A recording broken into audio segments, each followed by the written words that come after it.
this is Jeff from Studio 41 Gaming, and I just wanted to talk real quick about Pokemon Uranium.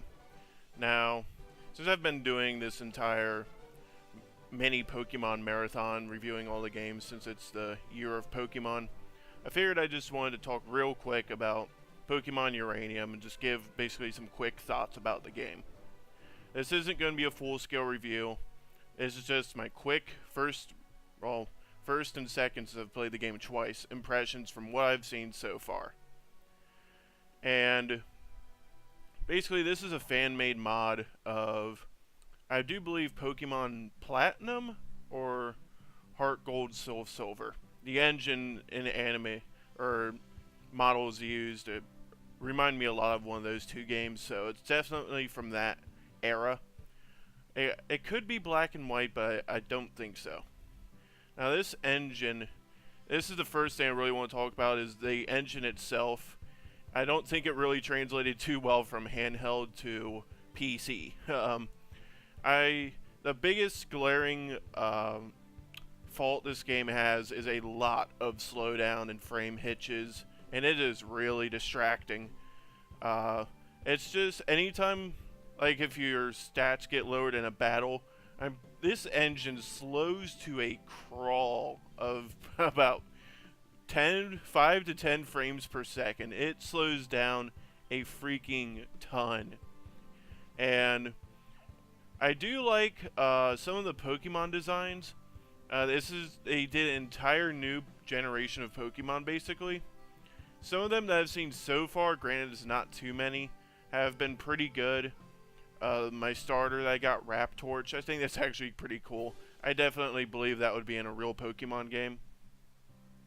One I don't like so far is Chinnimunk, I think is its name.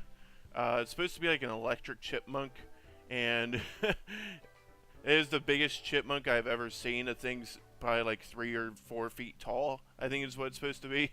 And basically it comes off as a little bit weird since chipmunks aren't freaking tiny.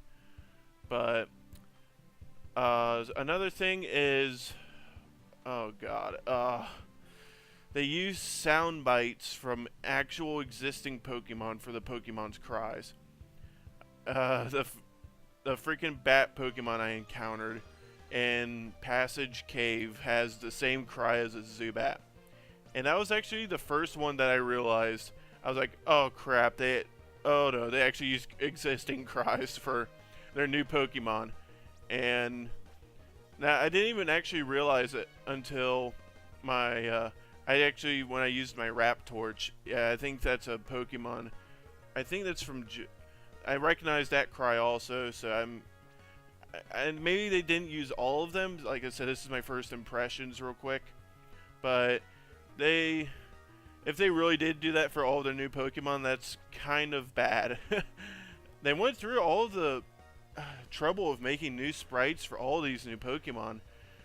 You wouldn't think it would be that hard to make cries for all of them. I mean, maybe it is, but it just seems a bit on the lazy side. And considering how all they went for this project, that's something that's really important that you'd think they would have put in some unique cries for all of their new Pokemon. Maybe they just overlooked it, thought it wasn't that important, but it's really distracting when you send out your Pokemon and you realize, oh, this is a cry of a real Pokemon from Gen 3. I mean, it's really immersion breaking. I do also think some of the UI choices were a bit weird.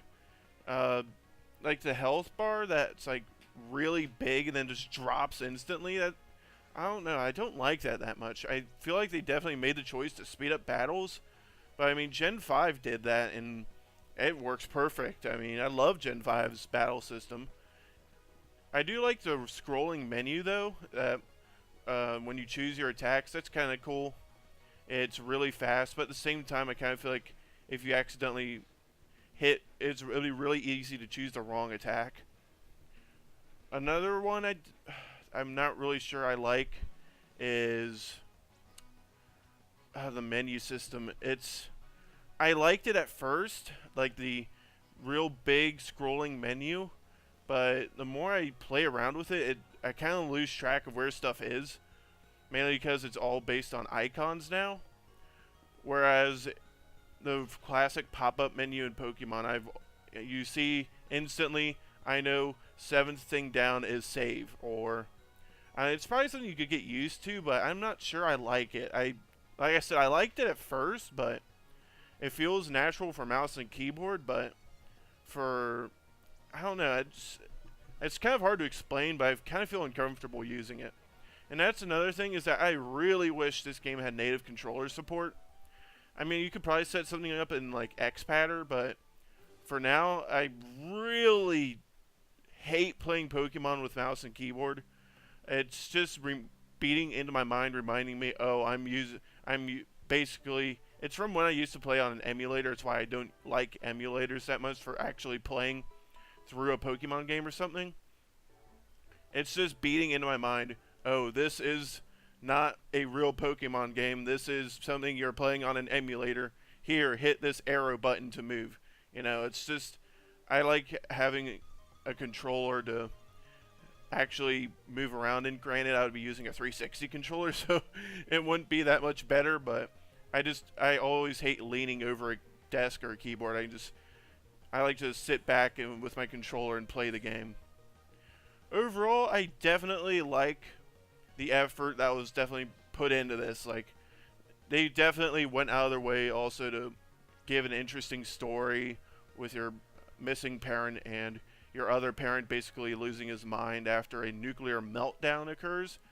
So that's definitely a really interesting plot device.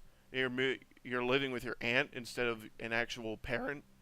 So it's definitely definitely an interesting take on the Pokemon story.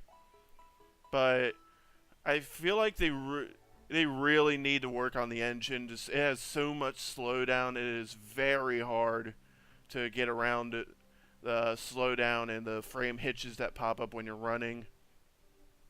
And I feel like if they polish this game up a little bit more, give it some controller support, I will definitely be full on behind this game all the way. But for now, I give it a slight recommendation if you can find it on a torrent or whatever. Definitely give it a shot. You might really like it. You might really fall in love with some of the Pokemon designs in the world. But those are my thoughts on Pokemon Uranium. And yes, Nintendo has officially shut it down, so you gotta get a torrent. I'll see if I can dig through a link and put one in the description. Thanks for watching.